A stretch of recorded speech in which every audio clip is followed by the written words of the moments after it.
होती जीवन मुक्त हेळा मात्रे मोडून या वाटा सूक्ष्म दुस्तर केला राजभार चाले ऐसा समचरण सरोजम सांद्र नीलांबुदाभं जगननीत पानिं मंडनं मंडनाना तरुण तुलसी माला कंधरं कंजनेत्रं सदय धवलहासं विठ्ठलं चिंतयामि पांडुरंगा करो प्रथम नमन पुढं पुढं सरका पांडुरंगा करो सरका पुढं प्रथम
दुसरे चरणा संतांची त्यांच्या कृपादाने कथेचा विस्तारो बाबाजी सद्गुरु दास तुका अलंकापुरी रम्य सिंहासनस्थं पदांभुज तेजस्फुरदिक् प्रदेशं विधीन्द्रादिदेवै सदा स्तूयमानं समाधिस्थमूर्तिं भजे ज्ञानदेवम् नमो ज्ञानेश्वरा नमो ज्ञानेश्वरा निवृत्ती उदारा सोपान देवा मुक्ताबाई नमो त्रिभुवन पावनी आद्यत्रय जननी देवांची नमो सद्गुरु तुकया ज्ञानदीपा नमो सद्गुरु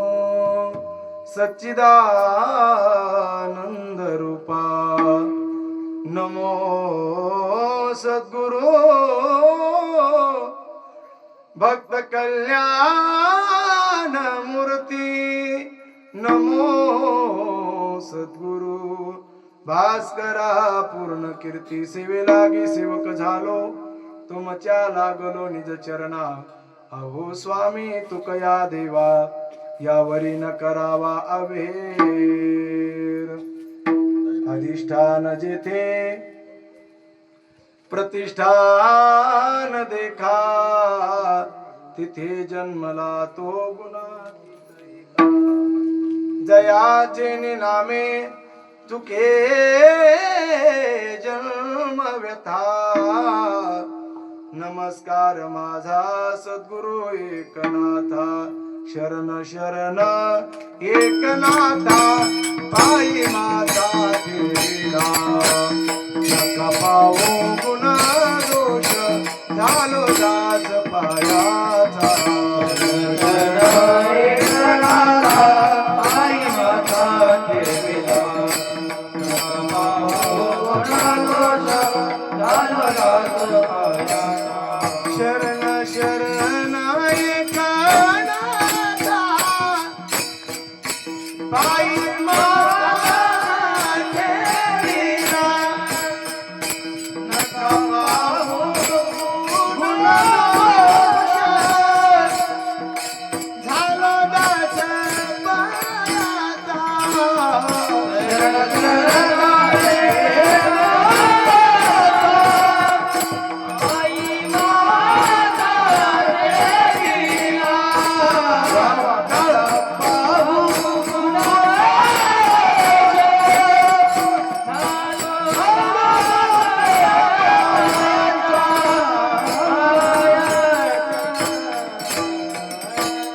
शरण शरण एकनाथा पायी माता ठेविला नका पाहू गुण दोष झालो दास पायांचा मनोजव मारुत तुल्य वेगम जितेंद्रियं बुद्धिमता वरिष्ठं वातात्मजं वानरयुद्ध मुख्यं श्रीरामदूतं शरणं प्रपद्ये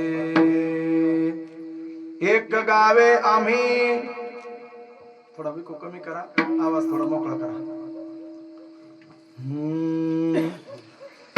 एक गावे आम्ही विठोबाचे नाम आणि कापे काम नाही आता किंवा नाही येथे मोडून या वाटा सूक्ष्म दुस्तर केला राजभार चाले ऐसा प्रस्तुत प्राप्त प्रसंगी प्राप्त स्थळी भगवत चिंतन रूपी सेवेकरता निवडलेला अभंग हा महान भगवत भक्त देहू निवासी संत हृदय सम्राट जगद्गुरु श्रीमंत श्री तुकोबाराय यांचा 4 चरणाचा जवळपास सर्वांच्या परिचयाचा सुंदर सोपा गोड अशा प्रकारचा अभंग आहे.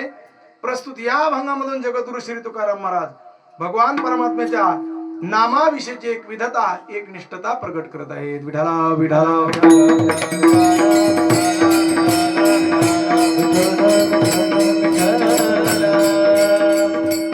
षडगुण ऐश्वर्य संपन्न भगवान श्री विठ्ठल पांडुरंग परमात्मा मुक्त कैवल्य साम्राज्य चक्रवर्ती विश्वमाऊली ज्ञानोबाराय जगद्गुरु श्रीमंत श्री तुकोबाराय पैठण निवासी शांती ब्रह्मनाथ महाराज प्रातस्मरणीय स्वानंद सुखनीय सद्गुरु जोग महाराज तथा हनुमंतरायाच्या या प्रांगणामध्ये हनुमंतरायाच्या कृपा आशीर्वादाने चालत असलेला आपला दरवर्षी प्रमाणे भव्य दिव्य अखंड हरिनाम सप्ताह याही वर्षी अगदी सुंदर अशा प्रकारचं आयोजन आहे. परंतु झालं असं आता सध्याला जरा पाऊस कोण्या दिवसात येईल म्हणून सांगताच येईना. थोडाफार 2-3 दिवसापासून थोडा थोडा पाऊस येत आहे म्हणून आपण तिथला कार्यक्रम आपण या ठिकाणी ठेवलेला आहे. असो कीर्तन सेवेसाठी उपस्थित सर्व भाविक भक्त माता भगिनी त्याचप्रमाणे परिसरातून आलेले गुरुजन मंडळी गावातील महाराज मंडळी गुरुजन मंडळी त्याचप्रमाणे कथाकार महाराजही या ठिकाणी उपस्थित आहेत आणि गायनाचार्य नामदेव महाराज आणि अविनाश महाराज 2 गायनाचार्य या ठिकाणी उपस्थित आहेत. मृदंगाचार्य आहेत तिकडे विष्णू महाराज त्या ठिकाणी आहेत. परत पुन्हा आपल्या सप्ताहाचे मार्गदर्शन ते म्हणजे गुरुवर्य पवार महाराज वही या ठिकाणी आहेत की ज्यांचं पैठण या क्षेत्रामध्ये आपल्या गावाचा तर वैभव आहेच यामध्ये काही संशय नाही. परंतु पैठण अशा ठिकाणी मी गेल्या वर्षीही सांगितलं होतं की अनेक महाराज मंडळी आहेत पैठणमध्ये परंतु आदराने ज्यांच्या पायावरती डोकं ठेवावं असे आमच्या तरी पाहण्यामध्ये ते म्हणजे गुरुवरे बुवा आहेत. खऱ्या अर्थाने तुम्हाला सर्वांना महाराज म्हणायची सवय असेल परंतु आम्हाला बुवा म्हणायची सवय आहे. विठाला विठाला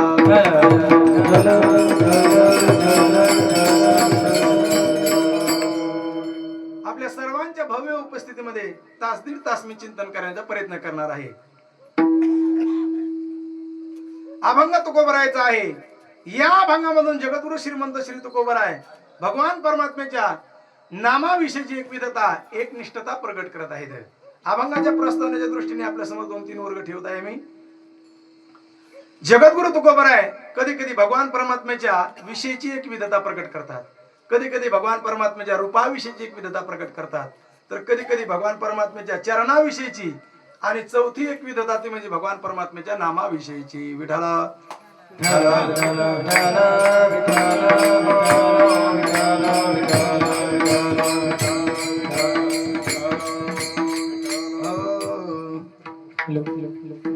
चार एक विधता तुमच्या समोर ठेवलेल्या आहेत. पहिली एक विधता आहे ती म्हणजे भगवान परमात्म्याच्या विषयीची, दुसरी एक विधता आहे भगवान परमात्म्याच्या रूपाविषयीची, तिसरी एक विधता आहे भगवान परमात्म्याच्या चरणाविषयीची आणि चौथी एक विधता आहे ती म्हणजे भगवान परमात्म्याच्या नामाविषयीची. खऱ्या अर्थाने हा अभंग कशासाठी निवडला मी तर एक विध भक्त ते म्हणजे हनुमंतराय आहेत म्हणून त्यांच्याविषयी एक विधता काहीतरी थोडीफार सांगता यावी या उक्तीप्रमाणे मी या ठिकाणी अभंगाची नियुक्ती केलेली आहे. हनुमंतरायाचा जन्मोत्सव का साजरा करायचा, तर ऐका, मी 4-5 मुद्दे तुमच्या समोर ठेवणार आहे. हनुमंतरायाचे आपल्यावरती अनंत उपकार आहेत. जगद्गुरु तुकोबाराय म्हणतात, ऐसा मारुती उपकारी. अनंत उपकार आहेत तुमच्या आमच्यावर तर आहेतच आहेत. आपण तर हनुमंतरायाचे उपकार कधीच विसरू शकत नाहीत. नवे नवे त्यांच्या उपकारातून आपण कधीच उत्तीर्ण होऊ शकत नाहीत. नवे नवे भगवान परमात्मा प्रभू रामचंद्र देखील त्यांच्या उपकारामधून उत्तीर्ण झाले नाही. एक वेळेचा प्रसंग आहे. आता माझाही थोडा आवाज बसलेला असल्यामुळे सिस्टीमवाल्याने थोडं सांभाळून घ्या. आता प्रभू रामचंद्र ज्यावेळेस सीतामातेचा शोध करण्यासाठी लंकेवरती गेले, सीतामातेला घेऊन आले. त्या ठिकाणी लंकेचं राज्य हे बिभीषणाकडे सुपूर्द केलं, रावणाचा पराजय केला आणि सीतामातेला घेऊन आले. आणि आल्याच्या नंतर प्रभू रामचंद्रला असं वाटलं आपल्यावरती अनेकांचे उपकार आहेत आणि मग प्रत्येकाच्या उपकारामधून उत्तीर्ण होण्यासाठी प्रत्येकाला काही ना काहीतरी आपण दिलं पाहिजे. ज्याच्या त्याच्या अधिकारानुसार प्रत्येकाला काही ना काहीतरी देत होते. परंतु झालं असं, हनुमंतराय मात्र एका कडीला बसलेले होते. त्यांच्याकडे कोणाचंच लक्ष नव्हतं. त्यांचं मात्र नामचिंतन चालू होतं. श्रीराम जय राम जय जय राम, श्रीराम जय राम जय जय राम. हनुमंतराय भजनामध्ये दंग झालेले होते. हे पाहिलं सीतामाते आणि सीतामाता धावतच आल्या प्रभू रामचंद्राकडे आणि म्हणाल्या, प्रभू तुमचं तर सर्वज्ञ म्हणून असं वर्णन केलेलं आहे. प्रभू रामचंद्र म्हटले, मग तुला काही संशय आहे काय? अहो संशय कशाला? अहो ज्यांचा सिंहाचा वाटा आहे ते म्हणजे मारुतीराय. हनुमंतरायाचा जर रामायणामधून जर वजा केले तर परत काय राहणार आहे? मग सिंहाचा वाटा तो म्हणजे हनुमंतरायाचा आहे आणि तुमचं मुख्य त्यांच्याकडेच लक्ष नाहीये. त्यावेळेस प्रभू रामचंद्राने उत्तर दिलं, ते फार महत्वाचं आहे. प्रभू रामचंद्र सीतामातेला म्हणाले, सीते तुला असं वाटतंय की मी हनुमंतरायाला विसरलो, परंतु ऐक, मी हनुमंतरायाला विसरलो नाही, परंतु हनुमंतरायाला देण्यासाठी माझ्याकडे काही शिल्लक नाही. कारण मी जर एक एक प्राण जरी द्यायला लागलो तर पंचप्राणाने फक्त 5च उपकारामधून मी हनुमंतरायाच्या उत्तीर्ण होईल. परंतु हनुमंतरायाचे माझ्यावरती अनंत उपकार आहेत, ते मी कायम चालून राहील. विठाला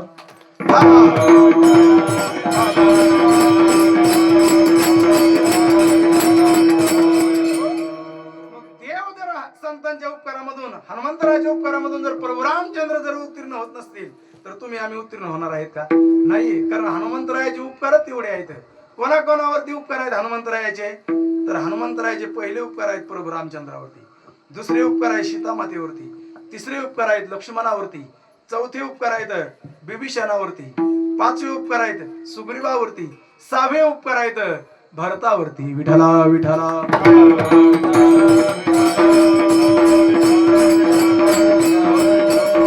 पहिले उपकार आहेत प्रभू रामचंद्रावरती. काय उपकार आहेत? कारण सीतामातेची आणि प्रभू रामचंद्राची भेट ही कोणी घालून दिली? हनुमंतरायाने. म्हणून प्रभू रामचंद्रावरती उपकार आहेत. दुसरे उपकार सीतामातेवरती आहेत. सीतामातेवरती त्याचप्रमाणे उपकार आहेत. कारण रामे सीता भेटविली म्हणून दोघांवरती उपकार आहेत. मग कोणी म्हणेल का हो लक्ष्मणावरती काय उपकार आहेत? तर ज्या वेळेस लक्ष्मणजीला शक्ती लागली होती त्यावेळेस हनुमंतरायाने वल्ली आणण्यासाठी हनुमंतराया गेले. ते एक प्रमाण आहे बघा, आता मला आठवत नाही. विठाला विठाला.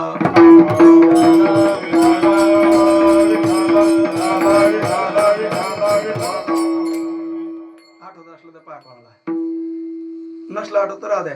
प्रभू रामचंद्राने ज्यावेळेस लक्ष्मणजीला शक्ती लागली होती त्यावेळेस हनुमंतरायाने तो पर्वत आणला जाऊन. वल्ली आणायला सांगितली तर पर्वतच आले घेऊन. परंतु हनुमंतरायाचे उपकार कोणावरती आहेत? लक्ष्मणजीवरती आहेत. चौथे उपकार आहेत ते म्हणजे हनुमंतरायाचे भरतावरती. भरतावरती काय उपकार आहेत? तर ज्या वेळेस प्रभू रामचंद्र आणि सीतामाता आहे 14 वर्ष वनवास सहन करून किंवा 14 वर्ष वनवास भोगून ज्यावेळेस वापस येऊ लागले, सर्वात आधी वार्ता कोणाला सांगितली असेल तर भरतजीला सांगितली. म्हणून भरतावरती ही उपकार आहेत. 5वे उपकार आहेत ते म्हणजे बिभीषणावरती. बिभीषणावरती काय उपकार आहेत? तर बिभीषणाची आणि प्रभू रामचंद्राची ही भेट हनुमंतरायानेच घालून दिली आणि बिभीषणजीला लंकेचं राज्य प्राप्त झालं. म्हणून त्यांच्यावरती उपकार आहेत. अनेकांच्या जनावरती उपकार आहेत. विठाला विठाला.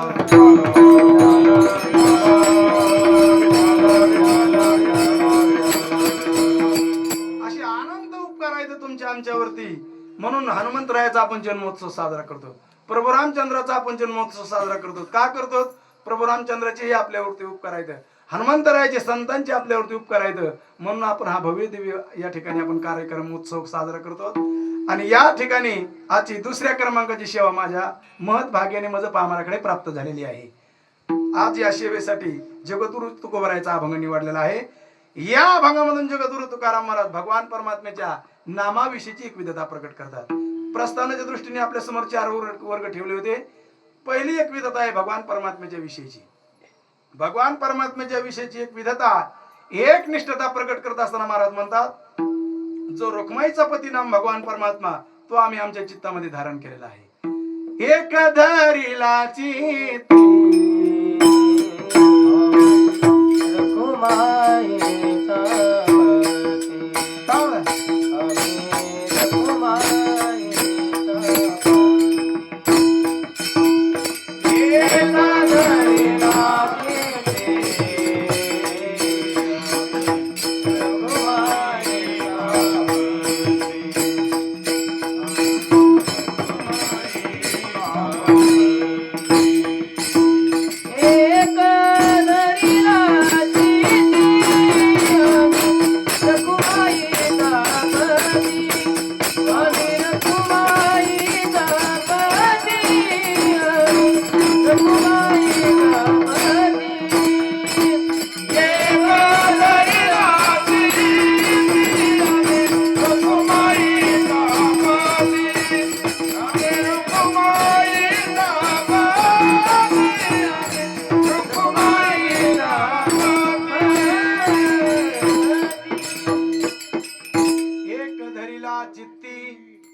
आम्ही रखुमाईचा पती.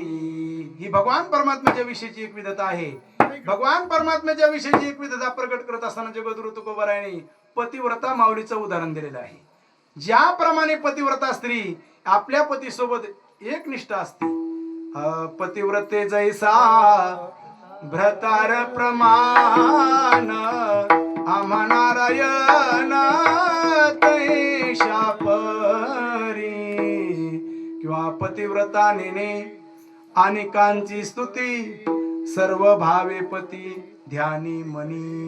तिच्या ध्यानामध्ये मनामध्ये केवळ आणि केवळ तिचा पती असतो. विठाला विठाला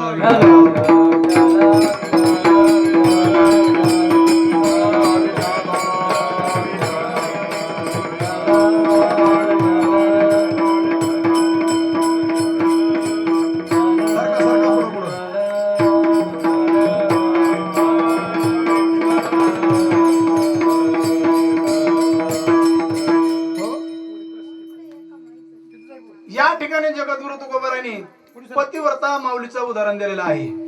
बसतात त्या शांत राहा. ऐका, पतिव्रता माऊलीचं ठिकाणी या ठिकाणी उदाहरण का दिलं?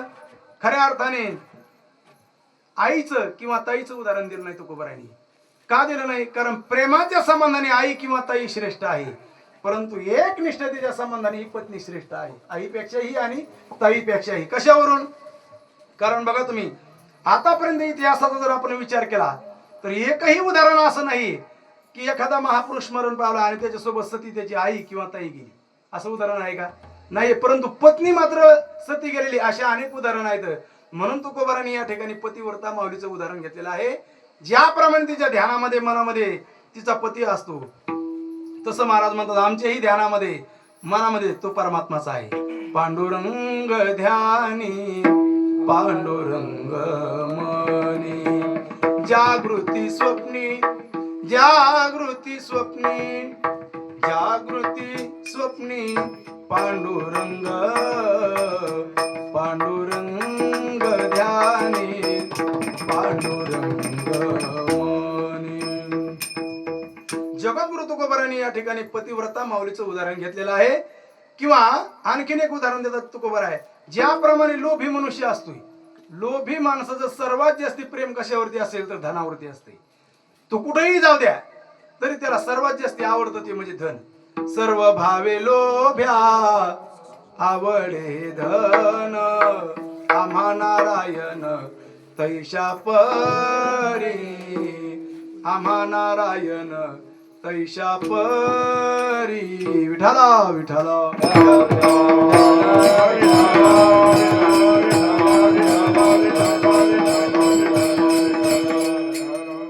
ज्याप्रमाणे लोभी माणसाला सर्वात जास्ती धन प्रिय आहे, तसं जगद्गुरु तुकोबरा म्हणतात आम्हाला आमचा भगवान परमात्मा प्रिय आहे.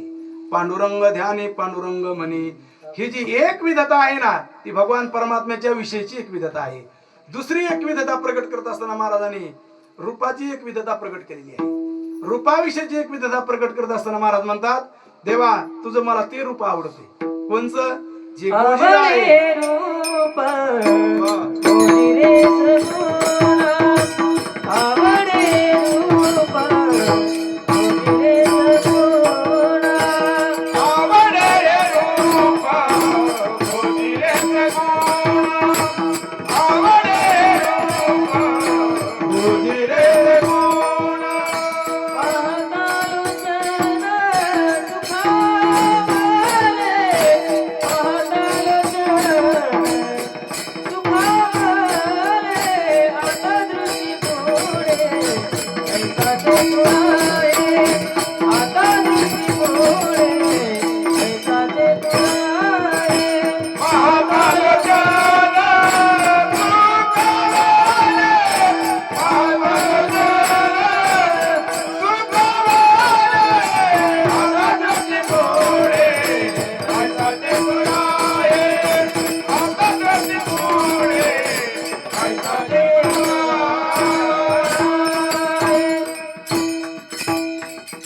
आवडे हे रूप गोजिरे सगुण, पाहता लोचन सुखावले. ही चाल गुरुवरे बाबा म्हणत असतात. जर त्यांची म्हणण्याची पद्धत असायची अशीच. किंवा आणखीन एक प्रमाण आहे, डावी रूप मज गोपिकार मना ठेवीन चरणावरी माथा. ही भगवान परमात्म्याच्या रूपाविषयीची एक विधता आहे. त्याचप्रमाणे चरणाविषयीची देखील एक विधता आहे. चरणाविषयीची एक विधता, एक निष्ठता प्रकट करत असताना प्रसंग असा झाला, जगद्गुरु तुकोबरा पंढरपूरला गेले. म्हणजे कायमच जायचे, परंतु एक वेळेचा प्रसंग आहे. तुकोबरा पंढरपूरला गेले, चंद्रभागेचं स्नान केलं, प्रदक्षिणा केली, मंदिरामध्ये गेले, दर्शन घेतलं. आणि आज जरा दर्शन वेगळं घेतलं तुकोबरायांनी. दर्शन घेतलं, परंतु तुकोबरायांनी पाया चरणाला मिठी मारली. दरवेळेस काय करायचे, दर्शन घ्यायचे आणि निघून जायचे. आता तुम्हाला माहित आहे, भगवान परमात्म्याचं दर्शन घेतलं की आपल्याला तिथं थांबायला जमत नाही. मग आपल्याला जरी इच्छा असली तरी बडवे काय करतात, आपल्याला ढकलून लावतात. तसं तुकोबाराला विचारलं बाकीच्या वारकऱ्यांनी, महाराज दर्शन झालं, आता चला पुढं. महाराज म्हटले नाही, मी येणार नाही. चरणाला मिठी घातली घट्ट. तुकोबाराला सांगितलं, महाराज पुजारी मारतील तुम्हाला. तुकाराम महाराज म्हटले, मारून मारून कशाने मारतील, काठीने. तुकाराम महाराज म्हणले, अरे माझ्या डोक्यावरती घन जरी घातला तरी मी आता चरण सोडणार नाही. मजवरी घाली घन परिमीन सोडी चरण, परिमीन सोडी चरण, परिमीन सोडी चरण. मजवरी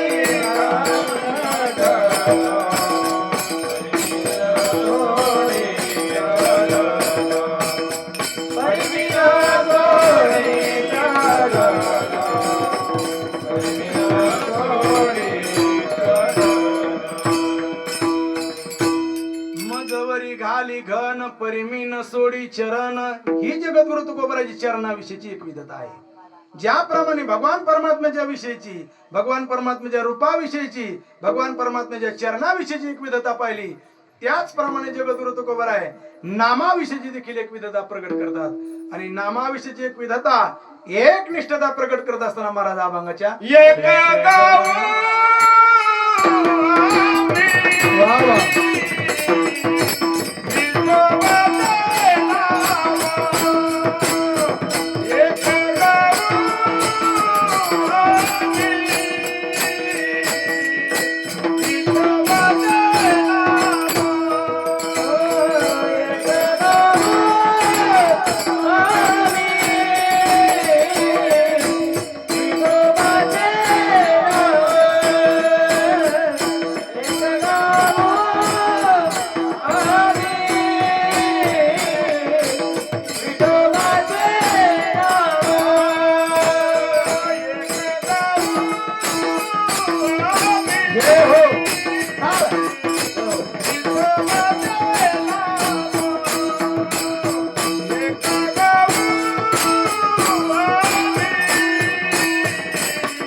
सूक्ष्म दुस्तर केला राज्यभार चाले ऐसा. जगद्गुरु तुकोबराने नामाविषयीची एक विधता प्रकट करत असताना महाराज म्हणतात, एक गावे आम्ही विठोबाचे नाम आणि कापे काम नाही आता. ही नामाविषयीची एक विधता आहे. खऱ्या अर्थाने जगद्गुरु तुकोबराच्या चरित्राचा जर आपण थोडा धांडोळा घेतला जीवन चरित्राचा, तर तुकाराम महाराजांच्या जीवनामध्ये आपल्याला अनेक वेगवेगळ्या प्रकारच्या एकनिष्ठता पाहायला मिळतात. नामाविषयी, धर्माविषयी, कर्माविषयी, नीतीविषयी वेगवेगळ्या प्रकारच्या आपल्याला तुकाराम महाराजांच्या जीवनामध्ये एकनिष्ठता पाहायला मिळतात. नव्हे आपण इतिहासाचा जरी विचार केला तर आपल्याला इतिहासामध्ये अनेक वेगवेगळ्या प्रकारच्या एकनिष्ठता विषयी आपल्याला चिंतन करता येते. मग संस्कृती विषयक निष्ठा असेल, धर्माविषयक निष्ठा असेल, संस्कृती विषयक निष्ठा असं म्हटल्याबरोबर आपल्या समोर एक चेहरा समोर येतो. कोणता? तो म्हणजे स्वामी विवेकानंदजीचा. हे संस्कृती विषय फार एकनिष्ठ होते. असं म्हणतात, एक वेळेसचा प्रसंग आहे. स्वामी विवेकानंदजी प्रवास करत असताना स्वामीजी जवळ एक पाश्चिमात्य संस्कृतीचा एक विद्यार्थी येऊन बसला आणि स्वामीजीकडे तो नखशितांत निहाळत होता. बऱ्याच वेळ स्वामीजीकडे पाहिलं त्यांनी आणि स्वामीजीला तो म्हटला, स्वामीजी एक प्रश्न विचारू? स्वामीजीने सांगितलं, बाळा एक नाही अनेक प्रश्न विचार, कारण ज्ञान होतं ना तेवढं. तुम्हा आम्हाला जर कोणी जर म्हटलं प्रश्न विचारू का, आपण काय म्हणतो, आता नको, मला आता सध्याला वेळ नाही, मग नंतर कधीतरी. परंतु स्वामीजींनी सांगितलं, अनेक प्रश्न विचार म्हणे, तुझं मी उत्तर देईन. आणि मग त्यांनी स्वामीजीला सांगितलं, स्वामीजी तुमच्या अंगावरती जो पोशाख आहे तो तुमच्या संस्कृतीचा आहे. स्वामीजींनी सांगितलं, यात काही नवलच नाही, माझ्या संस्कृतीचा मला स्वाभिमान आहे. परंतु स्वामीजी तुमच्या डोक्यावरती ही पगडी तुमच्या संस्कृतीची आहे. स्वामीजींनी सांगितलं, मान्य आहे. स्वामीजी तुमच्या डोक्यावरती जो ग्रंथ आहे ना, तोही तुमच्या संस्कृतीचा आहे. कोणता ग्रंथ आहे आपल्या संस्कृतीचा? श्रीमद भगवद्गीता. तोही तुमच्या संस्कृतीचा आहे. स्वामीजींनी सांगितलं, मला माझ्या संस्कृतीच्या ग्रंथाचा काय आहे? स्वाभिमान आहे. माझ्या संस्कृतीच्या कपड्याचा मला स्वाभिमान आहे. परंतु स्वामीजी माझा प्रश्न याच्या पुढे आहे. स्वामीजी सांगितलं, काय आहे? मग विचार ना. स्वामीजी तुमच्या पायामध्ये जी चप्पल आहे का, ती मात्र विदेशी आहे, आमच्या संस्कृतीची आहे. याचं काय कारण आहे? त्यावेळेस स्वामीजींनी फार गोड उत्तर दिलं. स्वामी विवेकानंदजी त्याला म्हणाले, बाळा याचं सोपं उत्तर आहे. म्हटले, तुमची जी संस्कृती आहे ती आम्ही पायाखाली तुडवतो. याचं एकच उत्तर आहे, तुमची संस्कृती ही भोग प्रधान आहे आणि माझ्या संस्कृतीचा ग्रंथ मी डोक्यावरती घेऊन फिरतो, अंगावरती कपडे माझ्या संस्कृती मी परिधान केलेले आहेत. याचं एकच उत्तर आहे, माझी जी संस्कृती आहे ती त्याग प्रधान संस्कृती आहे. सांगायचं तात्पर्य एकच आहे की याला म्हणतात संस्कृती विषयीची एकनिष्ठता. विठाला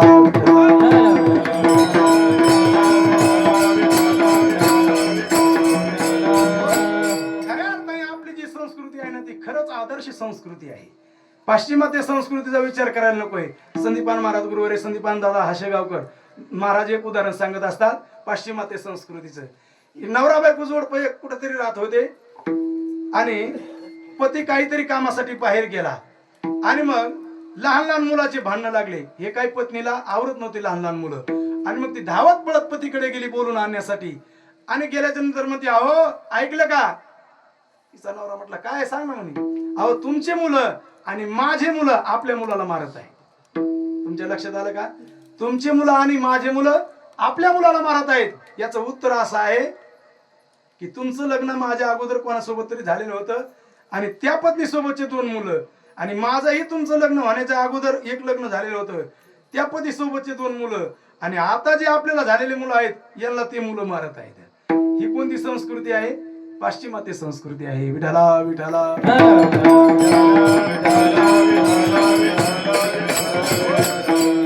पाश्चिमात्य संस्कृती असं आहे, त्यांच्यात करार ठरलेला असतो. एवढ्या दिवस मी पत्नी अगोदरच नेमून घेते की मी 5 वर्ष 10 वर्ष तुमच्या सोबत राहील.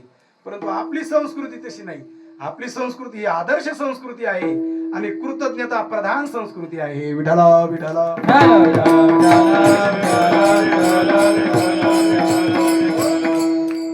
ही जी स्वामी विवेकानंदाची एक निष्ठता आहे ती संस्कृती विषयीची एक निष्ठता आहे. दुसरी एक निष्ठता आहे ती म्हणजे धर्माविषयीची.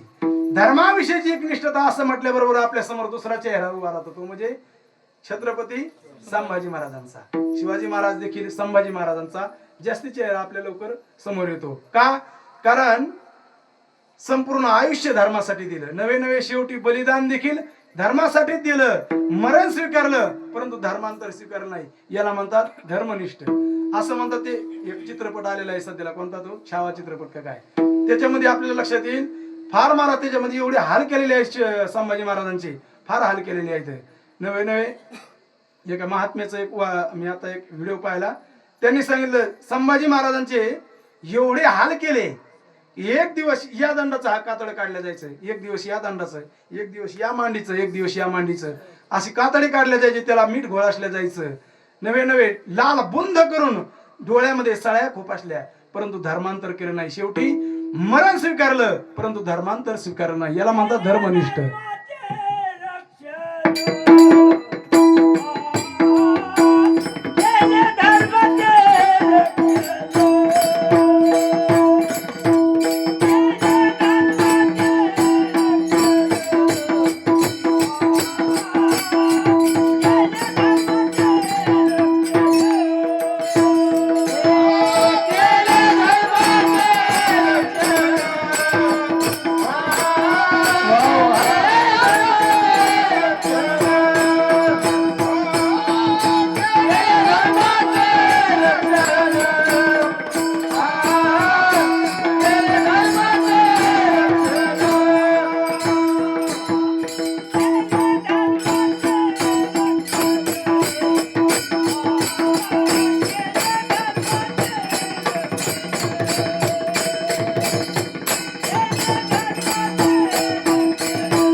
बाबांचं वय झालंय परंतु गुरुवरे बाबा म्हणायचे अरे दिसतोय म्हातारा परंतु आवाज म्हातारा झाला नाही. मग आवाज मात्र पोरायला लाजून असा आवाज आहे, विठाला विठाला.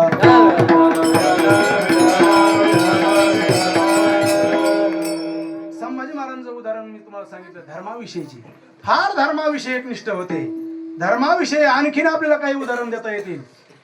तुम्ही ऐकलेलं नसेल असं मला वाटतंय, बुवानी ऐकलेलं असेल परंतु तुम्ही ऐकलेलं नसेल. गुरु गोविंद सिंग यांच्या 2 मुलांचं महाराज एक उदाहरण सांगितलं जाते. फार कमी वयामध्ये त्यांनी बलिदान दिलं धर्मासाठी, फार कमी वयामध्ये 10 ते 12 वर्षाची मुलं असतील. तो प्रसंग असा सांगितला जातोय की गुरु गोविंद सिंग हे फार धर्माविषयक निष्ठ होते परंतु त्यांना पकडण्यासाठी यवनांच्या माणसाने खूप प्रयत्न केले, ते कधीच हाती लागले नाही त्यांच्या, कारण हुशारही तेवढेच होते, कधीच हाती लागले नाही. परंतु झाला असं एक दिवस त्यांचे 2 लहान मुलं खेळण्यासाठी बाहेर गेले. आता लहान मुलंच म्हटल्याच्या नंतर काय, लहान मुलं खेळण्यासाठी बाहेर गेले, तेवढ्यामध्ये यवनांच्या माणसाने त्या मुलाला पकडलं आणि उचलून घेऊन गेले आणि लहान लहान मुलाला कैद केलं आणि वेगवेगळ्या प्रकारे त्या मुलाला प्रलोभन दाखवत होते. कारण त्यांना असं वाटलं बाप सापडत नाही हरकत नाही परंतु 2 मुलं तर सापडले ना, आणि मग त्यांना वेगवेगळ्या प्रकारे प्रलोभन दाखवू लागले. कारण आतापर्यंत इतिहासामध्ये जेवढे काही धर्मांतर झाले ते 2च प्रकारे झालेले आहेत, एक तर प्रलोभनाच्या पोटी अन्यथा भीतीच्या पोटी. आणि मग त्या लहान लहान मुलाला वेगवेगळ्या प्रकारे प्रलोभन दाखवू लागले की बाळांनो तुम्हाला आम्ही एवढी एवढी संपत्ती देऊ, एवढी एवढी जहागिरी देऊ, परंतु तुम्ही फक्त धर्मांतर करा. त्या मुलाने सांगितलं आम्ही धर्मांतर करणार नाही. मरण स्वीकारत म्हणे, परंतु आम्ही धर्मांतर स्वीकारणार नाही. महाराज तळपायाची आग मस्तकाला गेली. अरे लहान लहान मुलं परंतु धर्मांतर करत नाहीत, संपत्तीला देखील बोलत नाहीत. आणि मग त्यांना असं वाटलं संपत्तीला एखादी वेळेस लहान लहान मुलं बोलायची नाहीत, परंतु भीती दाखवल्याच्या नंतर घाबरून धर्मांतर केल्याशिवाय राहायचे नाही. आणि मग महाराज त्यांनी भीती दाखवायला सुरुवात केली. त्या लहान लहान मुलाला जीव मारण्याची धमकी दिली, तरी देखील ते काही धर्मांतर स्वीकारले नाहीत.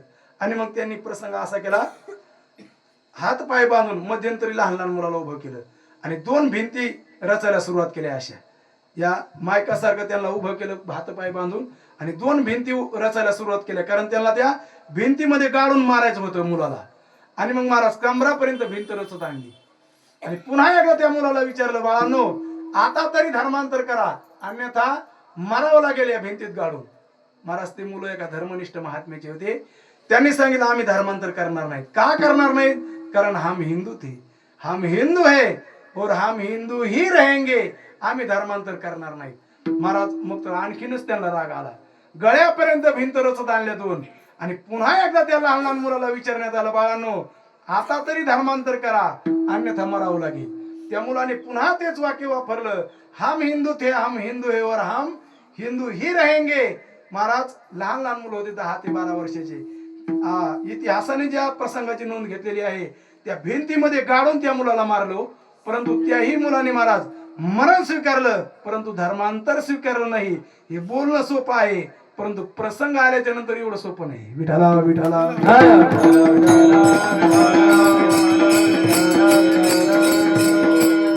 असं गुरुवारी मंडळी म्हणत असतात, जे दुसऱ्याचं मांस भक्षण करतात, जे दुसऱ्याचं रक्त भक्षण करतात, त्या माणसाला कधी दया माया येत नसते.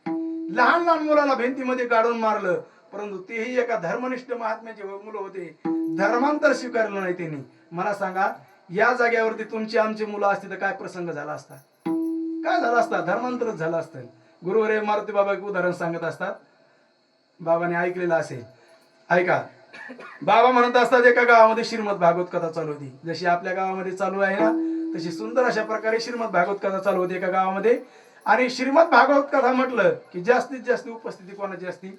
माता माऊलीची. आणि जर असलेच तर 4-2 म्हातारे माणसं असतात. त्यातीलच एक दाढीवाले म्हातारे बाबा समोर येऊन बसायचे. कथेला प्रारंभ झाला की त्या बाबाला झोप लागायची, परंतु ते बाबा येत असताना नातवाला घेऊन यायचे आणि मग नातवाला मांडीवरती बसायचे. बाबाला झोप लागली की तो जो नातू होता ना, तोही खोड्या इकडे तिकडे खोड्या करायचा. आता हे महाराज आता वक्ता नाही, श्रोते नवीन. आता हे बाबाला त्या कथाकार महाराजाला विक्षेप व्हायला लागला त्या बाबाच्या झोपीमुळे. आणि मग कथाकार महाराजाने त्या लहान मुलाला बोलून घेतलं आणि त्याला सांगितलं, बघ बाळा, त्याचं नाव बाळू होतं, बरे का बदलायचं? नाही तर मी लगेच बदलीत असतो. बरे आपलं सोपं आहे. त्याचं नाव बाळू होतं. त्या कथाकार बाबा म्हणले, बाळू तुला मी 5 रुपये देत जाईन गड्या, परंतु तुझ्या आजोबाला झोपू देत जाऊ नको. काय करीत आहे? आजोबाला झोप आली की तू तुझ्या आजोबाच्या दाढीला पकडायचं आणि हिसका मारायचा, म्हणजे आजोबाची झोप मोडल्या जाईल. त्यांचा करार ठरला गेला. आणि मग दुसऱ्या दिवशी कथेला प्रारंभ झाला. तुम्ही पण असंच करत जा महाराज. दुसऱ्या दिवशी कथेला प्रारंभ झाला. समोर दाढीवाले बाबा येऊन बसले आणि बाबाला आले की झोप लागली. आता झोपीचे प्रकार आहेत. कोणी शांत झोपत आहे, कोणी झोपीतच चलत आहे, कोणी झोपीत घोरत आहे. आता आमचे एक मित्र आहेत बरं का, आता लाईव्ह चालू आहे तरी नाव सांगतो, रवी महाराज आरडे म्हणून. इथं एवढे घोरतात महाराज. कार्यक्रमाला जर आम्ही गेलो सोबत तर त्यांना एक रूम आणि आम्हाला एक रूम, वेगवेगळी रूम लागते, कारण त्यांच्या घोरण्याने कोणाला झोप येत नाही. म्हणजे अशी घोरण्याचे प्रकार असतात, झोपीचे प्रकार असतात. त्या बाबाला काय व्हायची? झोप लागायची आणि झोप लागली की बाबा घोरायचे. कथाकार महाराजाला जास्तीत विक्षेप होऊ लागला आणि मग त्या बाळाला बोलून घेतलं आणि त्याला सांगितलं, तुला 5 रुपये देत जाईन, परंतु तुझ्या बाबाला झोपू देऊ नको. निद्रा लागे कथे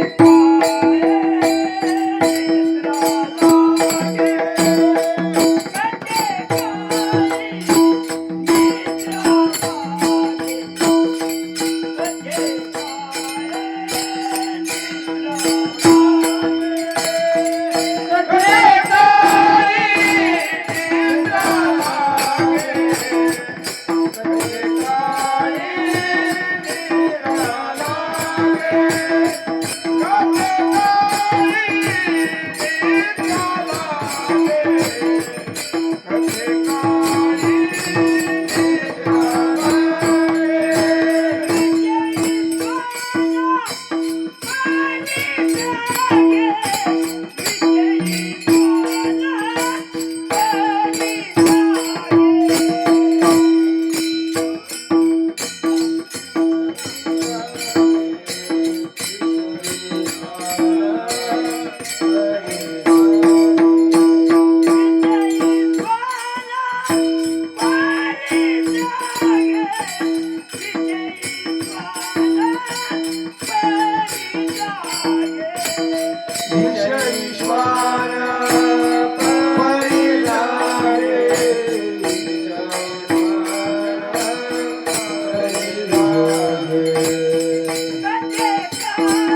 परिलागे कथे काळी निद्रा लागे. पुढं काय बाबा? विशेष झाला पाहिजे. प्रमाण काही माझ्या पाठ नाही, मान्य केलं पाहिजे माणसाने. काय हरकत नाही, सुंदर प्रमाण दिलं बाबाने. आपला विषय चालला होता, आपलं उदाहरण कोणतं चाललं होतं की त्या कथाकार बाबाला त्या समोर बसलेल्या व्यक्तीचा त्रास होऊ लागला, त्या म्हाताऱ्या बाबाचा. आणि मग त्या बाबाने सांगितलं होतं त्या नातवाला की तुला 5 रुपये देत जाईन, फक्त तुझ्या बाबाला झोप लागू द्यायची नाही. आणि दुसऱ्या दिवशी बाबाला झोप लागली, कथाकार महाराजांनी लगेच खुणावलं तुझ्या बाबाला उठव म्हणून. लगेच त्या मुलाने बाबाची दाढी पकडली आणि हिसका मारला, बाबाची झोप मोडली. एकदा झालं, दोनदा झालं, 4दा झालं, 5दा झालं, 10दा झालं, परंतु बाबाला काही झोप लागून दिली नाही त्या पोराने. कशामुळं? 5 रुपयाच्या लालशीमुळे. कथा झाली आणि कथा संपल्यानंतर घरी जात असताना त्याच्या बाबाने विचारलं, का रे म्हणे बाळू, दर दिवस माझ्या मांडीवरती तू शांत बसत असतोस, आज का तुझ्या अंगामध्ये काय भूतानी संचार केला? काय काय झालं म्हणे तुला? महाराज लहान मुलं प्रामाणिक असतात. त्यांनी खरं सांगितलं म्हणे, कथाकार महाराज मला म्हणले 5 रुपये देत जाईल, फक्त तुझ्या बाबाला झोपू देऊ नको. म्हाताऱ्याच्या लक्षात आलं चाबी कुठशी फिरली म्हणून. आणि मग महाराज ते त्याचेच आजोबा होते, त्यांनी सांगितले बघ कथाकार बाबा किती रुपये देतो म्हटले? 5 रुपये. मी तुला 10 रुपये देत जाईन, फक्त माझी झोप मोडू नको. म्हणजे म्हातारा नुसतं झोपीसाठीच येत होतं की काय कथेला. असो, आता मुलगा महाराज ह्या 10 रुपयालाही भुलला. दुसऱ्या दिवशी ठरल्याप्रमाणे समोर कथेला येऊन बसले बाबा. कथेला प्रारंभ झाला, परंतु बाबाला झोप लागली तरी मुलगा कधी उठत नव्हता. कथाकार महाराज त्या मुलाला खुणवत आहेत, तुझ्या बाबाला झोप लागली, उठव, तुला मी 5 रुपये देणार आहे कथा झाल्याच्या नंतर. परंतु मुलगा काही उठत नव्हता. आणि मग कथा संपली. कथाकार बाबांनी त्या मुलाला बोलून घेतलं आणि त्याला सांगितलं म्हणे, काय बाळू, आपलं काल काय ठरलं होतं की तुझ्या बाबाला तू झोपू द्यायचं नाही, मी तुला 5 रुपये देत जाईन, परंतु आज तू काही उठवलं नाही तुझ्या बाबाला, काय कारण आहे? त्यावेळेस महाराज लहान मुलं प्रामाणिक असतात, त्यांनी तेही सांगितलं. तो म्हटला, तुम्ही म्हणले 5 रुपये देईल, बाबाची झोप मोडू जा, परंतु माझे बाबा म्हणले 5च नाही, तुला 10 रुपये देत जाईल, माझी झोप मोडू जाऊ नको. माझं सांगायचं उदाहरण संपलं. मुलगा कथाकार बाबाच्या 5 रुपयालाही भुलला आणि त्याच्या आजोबाच्या 10 रुपयालाही भुलला. विठाला विठाला. ही परिस्थिती तुमच्या आमच्या मुलाची आहे. परंतु ते गुरु गोविंद सिंग यांचे 2 मुलं होते, मरण स्वीकारलं परंतु धर्मांतर स्वीकारलं नाही. याला म्हणतात धर्मनिष्ठ. विठाला विठाला.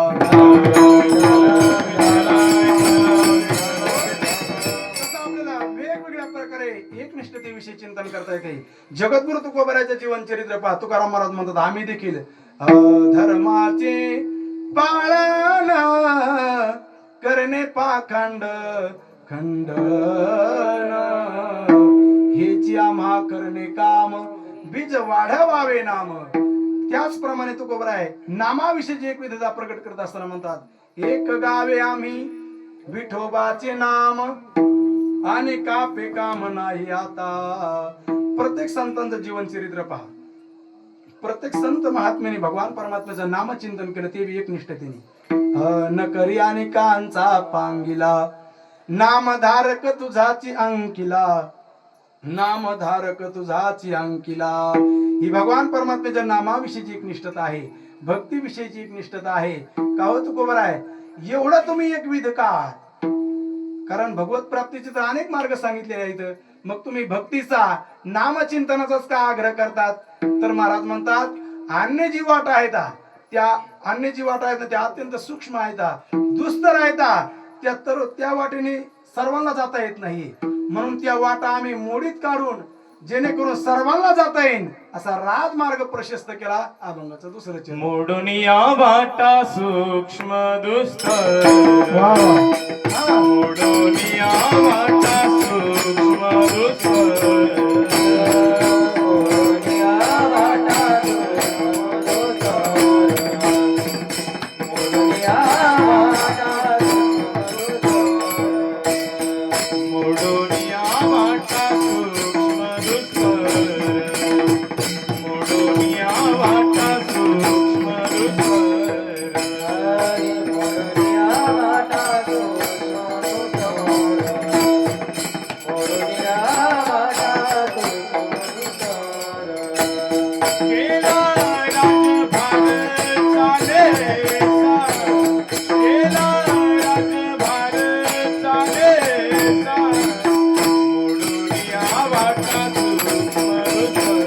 या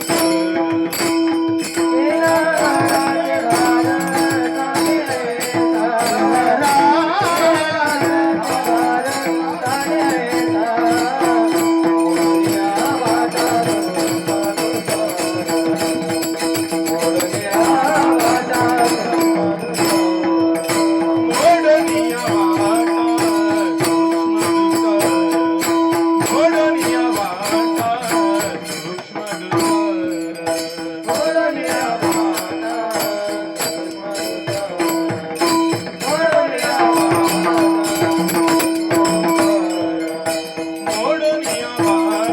दुस्तर, मोडून या वाटा सूक्ष्म दुस्तर. केला राजभार चालेसा, राजभार चालेसा, मोडून या वाटा सूक्ष्म दुस्तर, मोडून या वाटा सूक्ष्म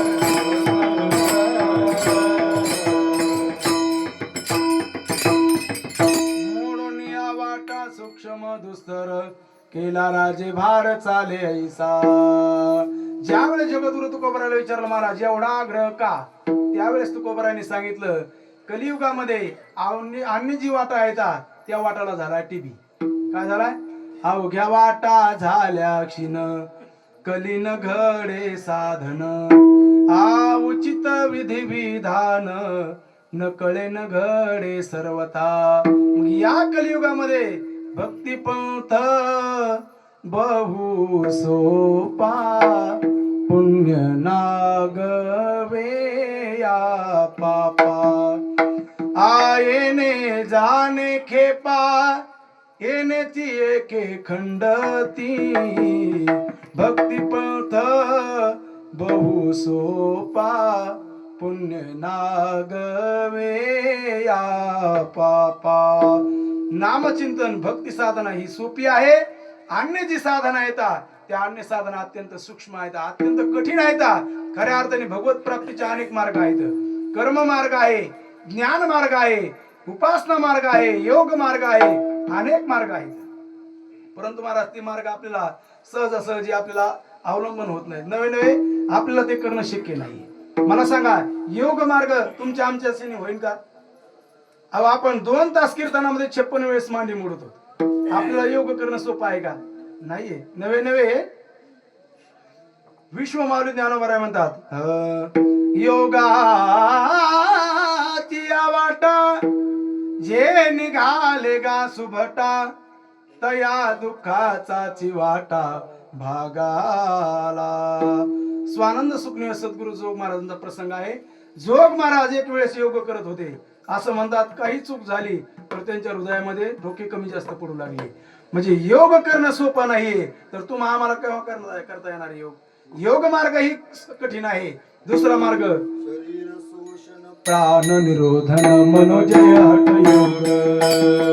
शरीर शोषण प्राण निरोधन मनोजय हठ योग. भूत पीडन कुंडलिनी कलिमल दलभंग. भूत पीडन कुंडलिनी कलिमल दलभंग. ऊर्ध्ववायुचा श्वेत तोडुनी करी मोहन भंग.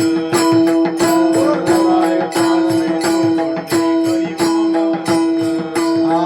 ब्रह्मानंदी मिसळे परे मुमुक्षुधर्म. ओम नमो भगवते रामकृष्ण वासुदेवा.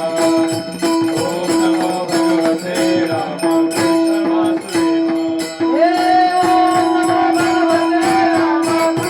वासुदेवा.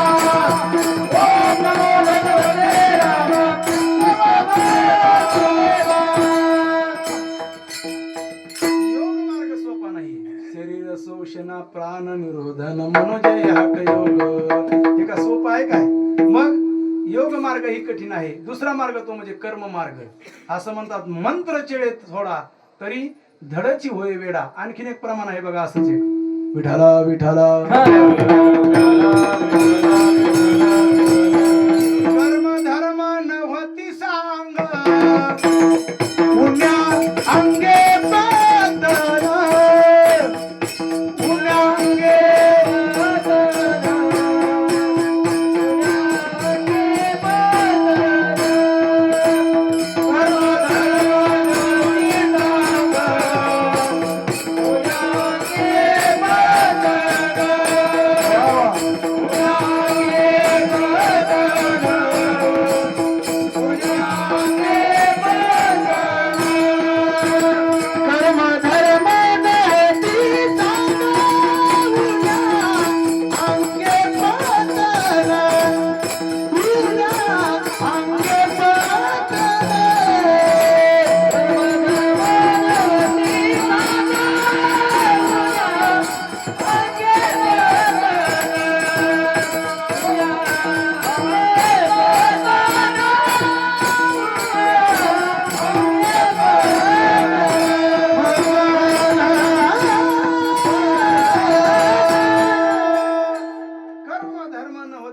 पुण्या अंगे पतन. कर्म मार्ग ही सोपा नाही महाराज. तिसरा मार्ग उपासना मार्ग तोही सोपा नाही. ज्ञान मार्ग तोही सोपा नाही. तिथेही अधिकारच लागतो. मग सर्वात जास्ती सोपा कोणता मार्ग असेल तर महाराज म्हणतात भक्ती पंथ बहु सोपा. म्हणून आम्ही बाकीच्या वाटाला मोडीत काढलेला आहे आणि जेणेकरून सर्वांना जाता येईल असा राजमार्ग आम्ही प्रशस्त केलेला आहे. या मार्गाने महाराज लहान असो मोठा असो कोणीही असो, यारे यारे लहान थोर, यारे यारे लहान थोर, जाती भलते नारी करावा विचार.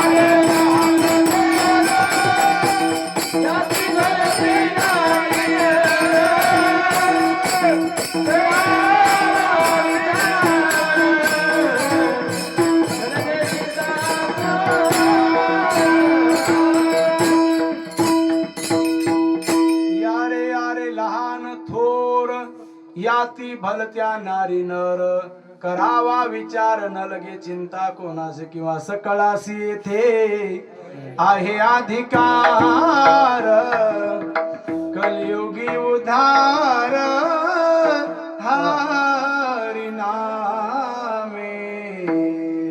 या साधनाच्या द्वारा प्रत्येकाला उद्धार करून घेता येतो. एक श्लोक सांगतो तुम्हाला श्रीमद भागवत कथेतला. महाराज तर आहे तुझा आता कथाकार, जरी चुकलो तरी मला सांगतील. त्या श्लोकाचा अर्थ असा आहे की भक्ती साधना नामचिंतन हे करण्यासाठी अधिकाराचा विचार केला जात नाही. भक्ती साधना करण्यासाठी वयाची मर्यादा नाहीये. भक्ती साधना करण्यासाठी मनुष्य तर प्राणी देखील करू शकतात. भक्ती साधना करण्यासाठी जीवनामध्ये पुरुषार्थच असला पाहिजे असं काय नाही. भक्ती साधना करण्यासाठी रूपवानच असला पाहिजे असं काय नाही. भक्ती साधन करण्यासाठी धनवानच असला पाहिजे असं काही नाही. ऐका या अर्थाचा श्लोक. व्याधस्या चरणं ध्रुवस्य च वयो विद्या गजेंद्रस्य का जातिर्विदुरस्य यादवपते रुग्रस्य किं पौरुषं कुब्जाया किं नाम रूपाधिकं किं तत्सुदानो धनं भक्त्या तुष्यति केवलं न च गुणैर् भक्ति प्रियो माधव. विठला विठला.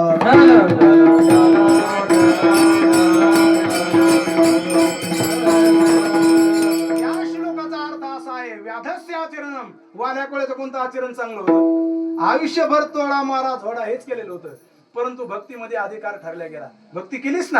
बरं ध्रुव बाळाचं काय लय वय होतं का? ध्रुवस्य वय. ध्रुव बाळाचं काय वय नव्हतं, परंतु त्यांनीही भक्ती केली. मला सांगा गजेंद्र काय कॉलेज कुमार होता काय? बाबा आपले गुरुवरे बाजीराव बाबा म्हणायचे गजेंद्र काय कॉलेज कुमार होता काय? मी एकदा बाबाला म्हणत होतो बाबा माझी काही शाळा झालेली नाही, मला काय कीर्तन काय शिकायचे नाही, मी काय संस्थेत जाऊ शकत नाही, मी आपलं 4 दोन चाली शिकण्यासाठी आलोय. बाबा म्हणले असं म्हणायचं नाही परत. अरे आमची संस्था ही दगडाला घडवती तर तू कीर्तनकार का होणार नाही? बाबाचं वाक्य आहे बरं का. म्हणजे सहज तुम्हाला सांगून गेलो मी. विठाला विठाला. कीर्तनकाराने कीर्तन करायचं लहानपणा सांगायचं नसतं. परंतु इथं आपल्याला खेळीमेळी खऱ्या अर्थाने इथे सेवा आहे म्हणून काय हरकत नाही. बाबा म्हणायचे अरे गजेंद्र का कॉलेज कुमार होता का? म्हणजे गजेंद्र कोण होता? हत्ती. बरोबर आहे ना. तरी देखील भक्ती केलीस. ध्रुवस्य वयो विठाला विठाला. का जातिर्विदुरसी यादवपती. विदुरजीची कोणती श्रेष्ठ कुळामध्ये जन्माला आलेली होती का? नाहीये. परंतु भक्ती केलीस ना. रुग्रस्य किं पौरुषम. उग्रसेन राजाच्या जीवनामध्ये कोणता पुरुषार्थ होता? नाही महाराज, पुरुषार्थहीन होते, परंतु भक्ती केलीस ना. कुब्जाया किम नाम रूपाधिकम. कुब्जेचं कोणतं रूप चांगलं होतं? म्हणजे रूपवानच असला पाहिजे तर भक्ती करतो असं काय नाही. रूपहीनही असू द्या तोही भक्ती करू शकतो, किंवा धनवानच असला पाहिजे तर भक्ती करतो असं काय नाही. गुरुवारी मारुती बाबा म्हणत असतात बऱ्याच जणांचा समज असा असतो की आम्हीही भक्ती केली असती परंतु आमच्याकडे पैसे नाही.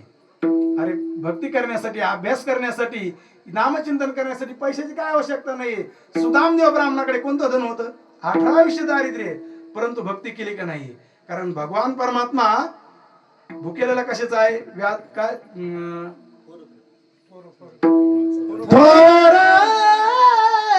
प्रेमाचा भुकेला.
केला हाची दुष्काळ तयाला. माणसाचा गुणधर्म असतो बघा, माणूस त्याच्यावर गेल्याशिवाय राहत नाही. आता आम्हाला उंच म्हणायची सवय, आवाज जरी बसला तरी दम निघत नाही. आता काय झालं, आता आमचे मित्र, आम्ही सोबत आता मित्र मंडळी एकत्र आले की मग तिथं काय काही असू द्या, एकमेकाला आग्रह केला जातो तिथं जेवणामध्ये, आणि जेवणामध्ये आग्रह असलाच पाहिजे. आज आम्हाला आग्रह करू करू जेवण, आता आपल्या बालाजी भाऊने आग्रह करू करू मला जेवायला घातलं.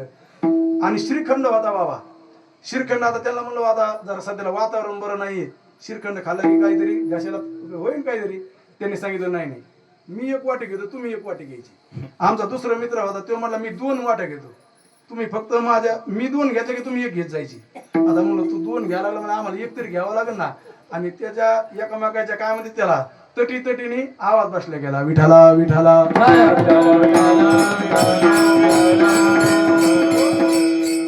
व्याधस्य आचरण ध्रुवस्य वयो विद्या गजेंद्रस्य का जात्री विद्रोसी यादवपते रुग्रस्य किम पौरुषम कुब्जाया किम नामरूपाधिकम किम तत्सुदाम नो धनम. आपला मुद्दा हा होता की भगवान परमात्मा काय बघतो, भक्त्यात तो शेती केवलम नचे गुणे भक्ती प्रिय माधव. म्हणून जगद्गुरु तुकोबारा म्हणतात तुम्ही भक्ती करा, कारण भक्ती ही या लोकात तर कामी येतीच येते, मग परलोकातही कामी येते. करा हरी भक्ती परलोकील कामा सोडविल यमा पासून या. विठाला विठाला. म्हणून जगद्गुरु तुकोबारा म्हणतात अन्य जी वाटा आहेत त्या वाटा आम्ही मोडीत काढलेल्या आहेत. ही वाट सोपी आहे. आणि दुसरी गोष्ट, तुकाराम महाराजाला विचारलं, महाराज तुम्ही म्हणतात या वाटेने चला, तुम्हीही या वाटेने चालतात आणि दुसऱ्यालाही सांगतात, परंतु काही माणसाचं म्हणणं असं आहे आम्ही दुसऱ्या वाटेने जाऊ. जगद्गुरु तुकोबारा म्हणले, हे बघा, ज्याला ज्या वाटेने जायचं ना त्याने त्या वाटेने जाऊ द्या. थाप टाका. करत तपाधी साधने कोणी साधोत गोरांजने. आम्ही नवजोता या वाटा नाचू पंढरी चोहटा. कोणी काहीतरी केले आचरणे मज या कीर्तने विन नाही. विठाला विठाला.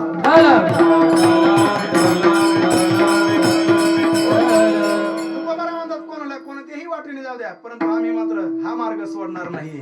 हा दुसऱ्या मार्गाला आम्ही नाव ठेवत नाही, परंतु आम्ही महत्व भाग मात्र भक्ती या साधनेला दिलेला आहे.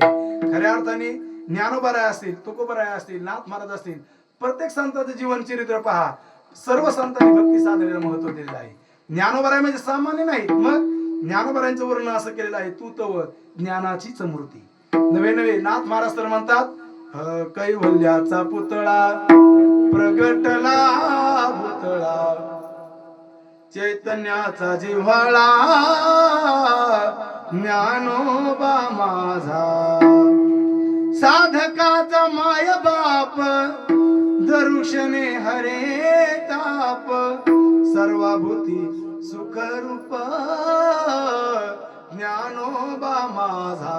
कैवल्याचा पुतळा, कैवल्य नाम मोक्ष या भूतळावरती ज्ञानोबाराच्या रूपाने प्रगट अवतीर्ण झालेला आहेत. असे ज्ञानोबारा आहे म्हणजे ज्ञानी भक्त आहेत. परंतु भक्तीच्या क्षेत्रामध्ये म्हणतात, माझे जीवी ची आवडी पंढरपुरा नेहीन गुढी पांडुरंगी मन रंगले गोविंदाचे गुण विधले. याचा अर्थ असा आहे की ज्ञानोबा ज्ञानी जरी असले तरी भक्तीला महत्व दिलेलं आहे. विठाला विठाला.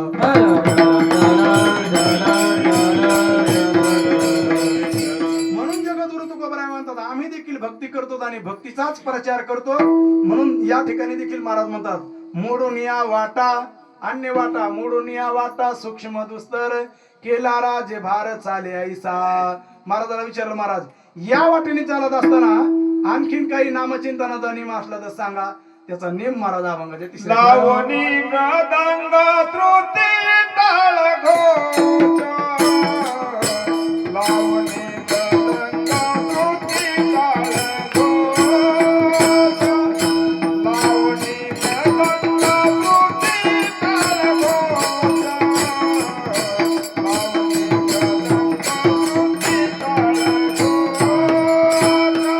लावणी गदंग त्रुटी टाळ घोष.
ब्रह्मरस आवडीने.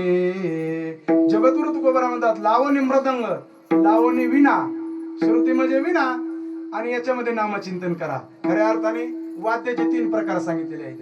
एक राजस वाद्य आहे, दुसरं तामस वाद्य आहे, आणि तिसरं सात्विक वाद्य आहे. राजस वाद्य कोणतं आहे? पेटी, तबला, हे राजस वाद्य आहे. आणि तामस वाद्य कोणतं आहे? तर डीजे, ढोल, ताशा, हे काय आहे? तामस वाद्य आहे. आणि सात्विक वाद्य कोणतं असेल तर मृदंग, वीणा, टाळ, हे सात्विक वाद्य आहे. या सात्विक वाद्यामध्ये भगवान परमात्म्याचं नामचिंतन करायचं. कसं करायचं? तुलेले हरी का नाम विठ्ठल पांडुरंगा, तुलेले हरी का नाम विठ्ठल पांडुरंगा. सर्वांनी भजन करा, सर्वांनी हातावरती करा. वा वा. तुलेले हरी का नाम विठ्ठल पांडुरंगा, तुलेले हरी का नाम विठ्ठल पांडुरंगा. पांडुरंगा पांडुरंगा पांडुरंगा पांडुरंगा. सर्वांनी म्हणा पांडुरंगा पांडुरंगा पांडुरंगा पांडुरंगा. तुलेले हरी का नाम विठ्ठल पांडुरंगा, तुलेले हरी का नाम विठ्ठल पांडुरंगा, तुलेले हरी का नाम विठ्ठल पांडुरंगा. तुलेले हरी का नाम विठ्ठल पांडुरंगा. तुलेले हरी का नाम विठ्ठल पांडुरंगा, नाम विठ्ठल पांडुरंगा. विठ्ठल पांडुरंगा, विठ्ठल पांडुरंगा. विठ्ठल पांडुरंगा. विठ्ठल पांडुरंगा. तुलेले हरी का नाम विठ्ठल पांडुरंगा, हरी का नाम विठ्ठल पांडुरंगा. तुलेले हरी का नाम विठ्ठल पांडुरंगा. हरी का नाम विठ्ठल पांडुरंगा. विठोबार कुमारी, विठोबार कुमारी, विठोबार कुमारी. सर्वांनी टाळी वाजवून भजन करा. जय विठोबार कुमारी, जय विठोबार कुमारी, जय विठोबार कुमारी.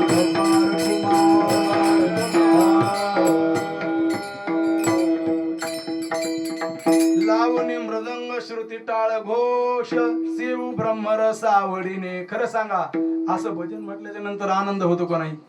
असा आनंद जर प्राप्त झाला प्रत्येकाच्या जीवनामध्ये तर जीवन काय होईल? सुखी होईल, धन्य होईल. कारण प्रत्येक व्यक्ती महाराज हा कोणाकडे पहा महाराज, काहीतरी दुःखाची छटा उमटलेली असते चेहऱ्यावरती. कोणीही असो, लहान असो, मोठा असो, कोणीही असो. जो देखे सो दुखिया बाबा, सुखिया को ही नहीं रे. राजा दुखिया प्रजा दुखिया. कोणीही असो, लहान असो, मोठा असो, गरीब असो, श्रीमंत असो, प्रत्येक जण दुःखी आहे. आणि जर सुख पाहिजे असेल तर केवळ आणि केवळ परमार्थामध्ये भगवान परमात्मा जर आपलासा केला, आपुला तो एक देव करून घ्यावा, तेने विना जीवा सुख नव्हे. कितीही संपत्ती असू द्या महाराज, तो व्यक्ती कशाने ना कशाने तरी दुःखी असतोय. आता 1-2 दृष्टांत सांगतो, म्हणजे कोणी जर झोपला असेल तर जाग होईल. प्रत्येक जण दुःखी आहे बघा, कोणीही असू द्या, प्रत्येक जण दुःखी आहे. एक जण एवढा दुःखी होता, त्याची पत्नी त्याला बोलत नव्हती. आणि पत्नी बोलत नसल्याच्या नंतर महाराज एवढा दुःखी तो, जिकडे जाईन तिकडे त्याच्या मनामध्ये तेच चालायचं. बरं, घरी आला की पत्नी नुसती बोलतच नव्हती, त्याच्या सोबत भांडणं खेळायची. आणि मग महाराज त्याने राग राग काय केला, त्याच्या सासऱ्याला फोन केला. सासऱ्याला फोन केला आणि सासऱ्यापाशी रडू लागला. आता सासऱ्यापाशी रडायला लागल्याच्या नंतर काय मोठ्याने थोडंच रडणार आहे, जरा थोडं हळूनीच रडू लागला. सासऱ्याने विचारलं, सासरे बा, जावई बा, काय झालं तुम्हाला रडायला? त्यावेळेस जावयाने सांगितलं, सासरे बा, जे तुम्ही गोड फळ म्हणून माझ्या पदरात टाकलं ना, ते फळ काय निघलंय? आंबट निघलंय, कडू निघलं म्हणे. आणि महाराज असं ऐकलं कोणी सासऱ्याने, तिकून सासरा धाय मोकलून रडायला लागला. याला वाटलं नेमकं सासऱ्याला काय झालंय. आपण सांगितलं, परंतु सासऱ्याला रडण्याचं काय कारण आहे? सासऱ्याला विचारलं, सासऱ्याने सांगितलं, जावई बापू, जे तुमच्या पदरामध्ये फळ टाकलं, तुम्ही म्हणतात ना कडू निघलं, त्या फळाचं अख्खं झाड माझ्या घरात आहे. तुमच्या लक्षात आलं का? अहो, कोणीही असू द्या, प्रत्येक जण दुःखी आहे. गरीब असो श्रीमंत असो, एक तर श्रीमंत माणूस होता परंतु पत्नीच्या दुःखाने दुःखी होता. एवढी पत्नी त्रास द्यायची, एवढी त्रास द्यायची. महाराज माझ्यासारखी तब्येत होती परंतु अशी तब्येत झाली या लहान मुलासारखी. कारण तो त्रास वेगळाच असतो महाराज. एवढा त्रास त्याला सहन करावा लागायचा दर दिवस. जिकडे जाईन तिकडे त्याला तेच आठवत राहायचं, घरी जावं का नाही, घरी जावं का नाही. कारण घरी गेलं की काय त्याला सुख समाधान लाभत नव्हतं. आणि झालं एक दिवस असं, त्याच्या पत्नीला कुत्रं चावलं, पत्नी मरून गेली. मरू नाही कोणाची, परंतु आता हे दृष्टांतातले असल्यामुळे सांगतो तुम्हाला, पत्नी मरून गेली. आणि मग महाराज परंतु त्याने असं केलं, जे कुत्र त्याच्या पत्नीला चावलं होतं का, त्या कुत्र्याला त्याने बांधून एका दोरीने बांधून काय एका असे झाडाला म्हणा किंवा खांबाला म्हणा बांधून ठेवलं त्या कुत्र्याला. आणि मग माणसं यायचे, माणसाच्या डोळ्याला पाणी यायला लागलं याची पत्नी वारली म्हणून. परंतु हा व्यक्ती मात्र कधी रडत नव्हता, काय नव्हता.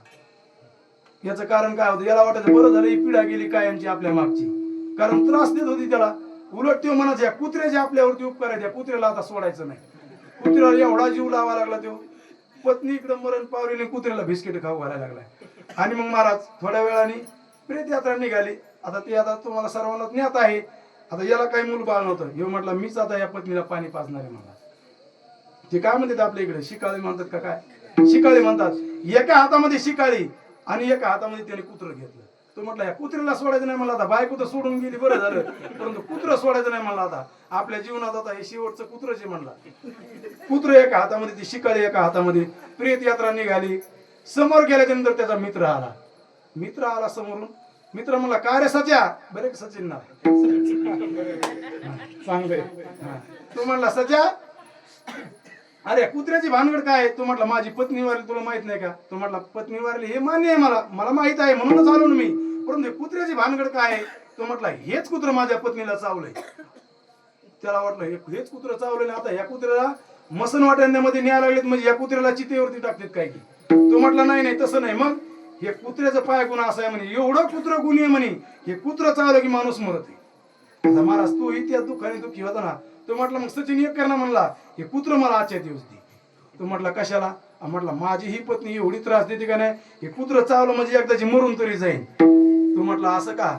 तो म्हटला अरे बाळा हे कुत्र सहजासहजी मिळत नाही म्हणला. बारी लाग मला माग पाय मला बारीक एवढी लागलेली कुत्र्यासाठी झालेली मला समजे. तुमच्या लक्षात आलं का. कोणीही असू द्या महाराज, प्रत्येक जण दुःखी आहे. राजा दुखिया, प्रजा दुखिया, विठाला विठाला.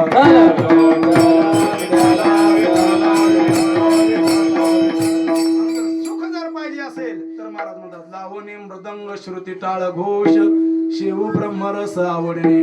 परंतु काही साधकांनी महाराजाला विचारलं महाराज आम्ही काही नामचिंतन करू शकत नाही. महाराज म्हटले का. कारण आम्ही जीवनामध्ये फार पाप केलेलं आहे, म्हणजे आम्ही पापी आहोत म्हणून आम्ही काही नामचिंतनाचे अधिकारी नाहीत.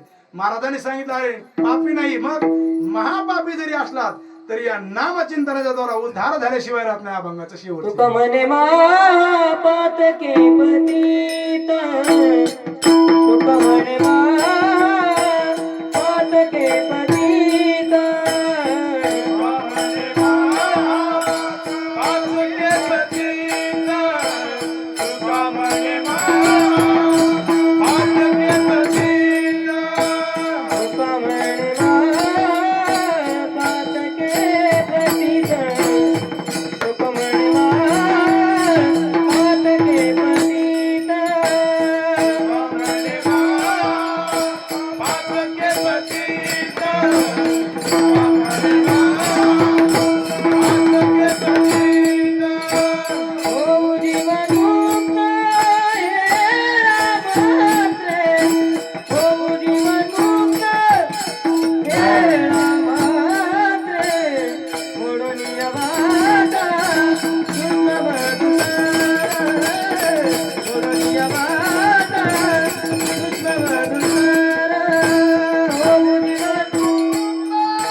पातके पतित होती जीवन मुक्त हेळा मात्रे किंवा ऐशी याची हित हेळा मात्रे मोडून या वाटा सूक्ष्म दुस्तर केला राजभार चाले ऐसा.